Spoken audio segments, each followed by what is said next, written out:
It's Prusha Research. We come from Czech Republic. How long have you been this 3D printer?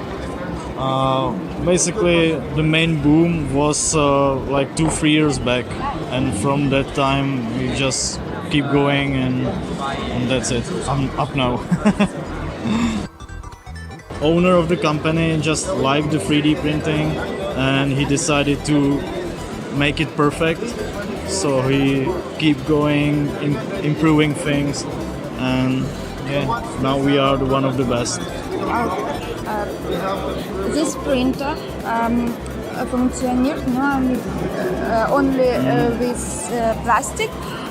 Yes, basically only with plastic, but we have filaments like wood foil, steel foil, and it's still plastic, but with metal powder, for example, inside. So it's actually heavy and with the metal look.